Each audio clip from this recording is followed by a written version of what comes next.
नमस्कार दोस्तों, स्वागत है आपका लैंग्वेज ज्ञान में। तो दोस्तों, आज हम नई बुक लेके आए हैं, शिकागो वक्तृता। स्वामी विवेकानंद द्वारा लिखी हुई ये पुस्तक है। मतलब उन्हीं के वक्तव्य हैं इसमें, और इसके प्रकाशक हैं स्वामी ब्रह्मस्थानंद जी। और पूरा श्रेय रामकृष्ण मिशन को ही जाता है, रामकृष्ण मठ को। इसमें अनुक्रमणिका में भूमिका है, अभिवादन के उत्तर में संप्रदायों में भ्रातृभाव, हिंदू धर्म, भारत के लिए ईसाई क्या कर सकते हैं, इस टाइप के टॉपिक्स हैं। हम टॉपिक वाइज ही इसकी जो है ऑडियो बुक बनाएंगे, यानी कि 6 या 7 ऑडियो बुक हो सकता है बन सकें, हो सकता है कम भी। ठीक है, तो पहले हम आज स्टार्ट करते हैं, इसकी जो भूमिका है उसको पढ़ते हैं। सन 1813 ईस्वी में विश्व प्रदर्शनी के उपलक्ष्य में शिकागो में जो धर्म सभा हुई थी वही विश्व धर्म परिषद थी। पाश्चात्य देशों में आजकल आमतौर से होने वाली प्रदर्शनियों के साथ साथ विज्ञान, कला तथा साहित्य संबंधी बैठकों का होना भी एक रिवाज सा हो गया है। इस प्रकार यह आशा की जाती है कि ऐसी बैठक प्रत्येक उन विषयों के इतिहास में चिरस्मरणीय हो जाएगी जिनकी उन्नति मानव जाति के लिए वांछित है। इन बैठकों के पीछे उद्देश्य यह रहता है कि अंतर्राष्ट्रीय प्रदर्शनी के नाम पर मानवों का जो एक विराट समूह एकत्र होता है, उससे औषधि शास्त्र, न्याय शास्त्र, शिल्प शास्त्र तथा विद्या के अन्यान्य क्षेत्रों में तात्विक गवेषणा एवं प्रायोगिक शोध संबंधी आपसी विचार विनिमय द्वारा उन सब का संवर्धन हो सके। साहस एवं मौलिकता से प्रेरित शिकागो निवासियों के मन में यह विचार आया कि संसार के प्रमुख धर्मों का सम्मेलन ही अन्य सब परिषदों में उच्चतम एवं श्रेष्ठ होगा। अतः ऐसा प्रस्ताव रखा गया कि इस सम्मेलन में प्रत्येक धर्म के प्रतिनिधि का भाषण हो और श्रोतागण प्रत्येक प्रतिनिधि के उन विचारों को सहानुभूति और ध्यानपूर्वक सुने जिनके कारण उस प्रतिनिधि को अपने धर्म में अटूट श्रद्धा है। उन्होंने यह सोचा कि इस प्रकार आपस में संभाव के मेल जोल तथा भाषण की स्वतंत्रता से सब एकत्रित प्रतिनिधियों का एक धार्मिक सम्मेलन अर्थात पार्लियामेंट बन जाएगा, और इस तरह भिन्न भिन्न धर्मों में आपसी बंधुत्व भाव के जो आधार हैं वे संसार के लोगों के सम्मुख भली भांति रखे जा सकेंगे। इसी समय दक्षिण भारत में कुछ शिष्यों ने, जिन्हें इस बात का बहुत थोड़ा ज्ञान था कि किसी दूसरे देश में प्रतिनिधि किस प्रकार भेजे जाते हैं, अपने गुरुदेव से इस बात का अनुरोध किया कि वे इस अवसर पर अमेरिका जाकर हिंदू धर्म के प्रतिनिधि रूप में अपना भाषण दें। अटूट भक्ति से प्रेरित उन शिष्यों को यह ध्यान नहीं आया कि वे एक ऐसी बात की इच्छा कर रहे थे जो साधारण दृष्टि से असंभव सी थी। उनका ऐसा अनुमान था कि स्वामी विवेकानंद वहां पर चले भर जाएं और उन्हें प्रतिनिधि का स्थान दे दिया जाएगा। इधर स्वामी जी भी अपने शिष्यों की ही भांति सांसारिक व्यवहारों में सरल प्रकृति के थे, और जब उन्हें यह विश्वास हो गया कि उनको वहां भेजने की प्रेरणा दैवी ही थी, तो फिर उन्होंने अधिक अनिच्छा नहीं प्रकट की। स्वामी जी भारतवर्ष की किसी मान्य संस्था द्वारा नहीं भेजे गए थे और न उन्हें किसी प्रकार का निमंत्रण आमंत्रण ही प्राप्त हुआ था। फिर उधर इस परिषद में प्रतिनिधियों को घटाने बढ़ाने का समय भी निकल चुका था तथा उनकी संख्या भी निर्धारित हो चुकी थी। अब पाठक अनुमान करें कि स्वामी जी शिकागो पहुंचकर किस निराशा से वापस लौटे होंगे, पर उन्होंने चाहा कि भारतवर्ष लौटने के पहले बोस्टन शहर में ही चलकर कम से कम किसी से भेंट मुलाकात तो कर लें। इस प्रकार बिना अपनी कोई निश्चित योजना के वे किसी प्रकार हार्वर्ड यूनिवर्सिटी के प्रोफेसर राइट के पास पहुंच गए। प्रोफेसर राइट ने स्वामी जी की प्रतिभा को फौरन ताड़ लिया और उनके मद्रास के शिष्यों के समान ही यह अनुभव करने लगे कि आगामी परिषद के अवसर पर स्वामी जी का संदेश विश्व के सम्मुख अवश्य आना चाहिए। स्मरण रहे कि बाद में एक बार प्रोफेसर राइट ने स्वामी जी को लिखा भी था कि आपसे आपकी योग्यता के बारे में प्रमाण मांगना मानो सूर्य से यह पूछना होगा कि उसे प्रकाशित होने का क्या अधिकार है। प्रोफेसर राइट के इस स्नेह तथा प्रभाव ने स्वामी जी को फिर शिकागो वापस भेज दिया और इस प्रकार उस परिषद में एक प्रतिनिधि के रूप में उन्हें स्थान तथा सम्मान प्राप्त कराया।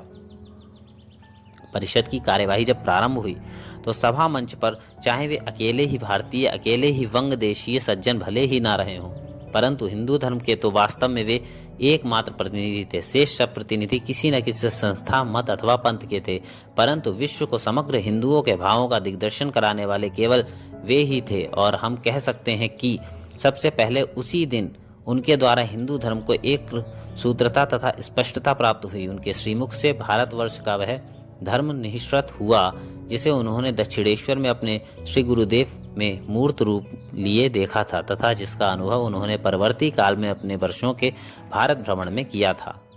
उनके भाषण ऐसे ही समन्वयात्मक विषयों पर हुए जिनके संबंध में भारत में एक मत है, न कि उन विषयों पर जिन पर मतभेद है।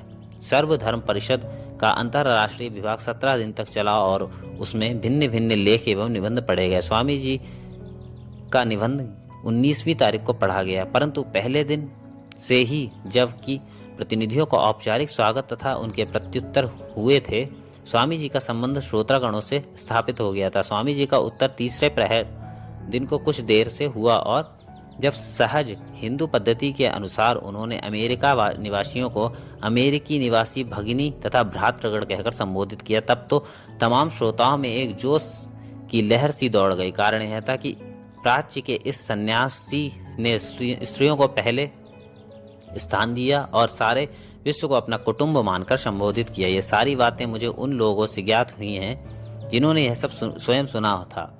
वे लोग यह भी कहते हैं कि हम लोगों में से किसी को यह कभी नहीं सूझा। कहा जा सकता है कि स्वामी जी की भावी सफलता शायद उसी समय से निश्चित हो चुकी थी और अंत में तो यह परिस्थिति हो गई थी कि श्रोताओं को अन्य प्रतिनिधियों के भाषण में गुलगपाड़ा मचाने से रोकने के लिए परिषद के कार्यकर्ताओं को उन्हें यह आश्वासन दिलाना पड़ता था कि यदि वे चुपचाप बैठे रहेंगे तो अंत में स्वामी जी उन्हें कोई मनोरंजक संवाद सुनाएंगे अथवा कोई भाषण देंगे। हिंदू धर्म के इतिहास में यह परिषद इस धर्म के वैशिष्ट काल की द्योतक है और ज्यों-ज्यों समय बीतेगा त्यों तो इसका महत्व अधिक स्पष्ट होगा। ऊपरी दिखावे तथा प्रदर्शन की दृष्टि से भी इस प्रतिनिधियों की बैठक ने प्रारंभ से अंत तक वास्तव में एक ऐसा दृश्य उपस्थित किया होगा जैसा कि हम अपने समय में शायद ही देख सके। करोड़ों मनुष्यों के धार्मिक प्रतिनिधि इस सभा मंच पर उपस्थित थे। उस दृश्य का अंदाजा लगाने के लिए इस धर्म परिषद के विश्वस्त इतिहास के लेखक रेवरेंड जॉन हेनरी बैरोज के कुछ अंशों को हम उद्धृत करते हैं।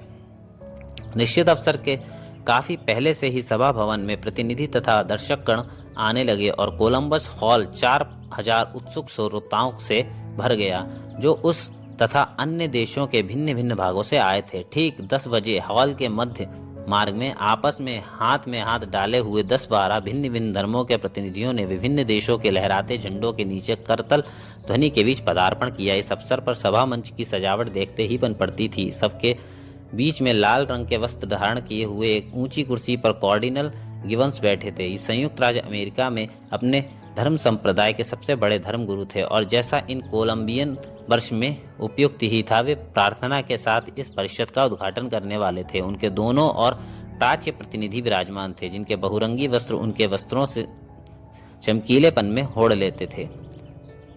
ब्राहे बुद्ध तथा मोहम्मद के अनुयायियों के बीच में भारत के प्रतिभाशाली वक्ता स्वामी विवेकानंद प्रमुख प्रतीत होते थे। वे चमकदार लाल वस्त्र पहने हुए थे और उनके गोरे चेहरे पर एक बड़ा पीला साफा शोभायमान था। स्वामी जी के पास नारंगी तथा सफेद वस्त्र धारण किए हुए ब्रह्म समाज के बीवी नगरकर तथा सीलोन के विद्वान बौद्ध पंडित धर्मपाल बैठे हुए थे। धर्मपाल 47.5 करोड़ बौद्ध जनों का शुभ संदेश लेकर आए थे। उनका छोटा दुबला पतला शरीर श्वेत वस्त्रों से सुसज्जित था और उनके कंधों पर काले घुंघराले बाल लटक रहे थे। वहां इस्लाम, पारसी तथा जैन धर्म गुरु भी उपस्थित थे और हर एक के रंगीन वस्त्र तथा भाव आकर्षक प्रतीत होते थे। वे सब इस बात के लिए उत्सुक थे कि वे अपने धर्म का स्पष्टीकरण तथा समर्थन करें। सबसे अधिक भड़कीला समुदाय चीनी तथा जापानी प्रतिनिधियों का था जो अपने देशों के प्रमुख धर्म नेता थे।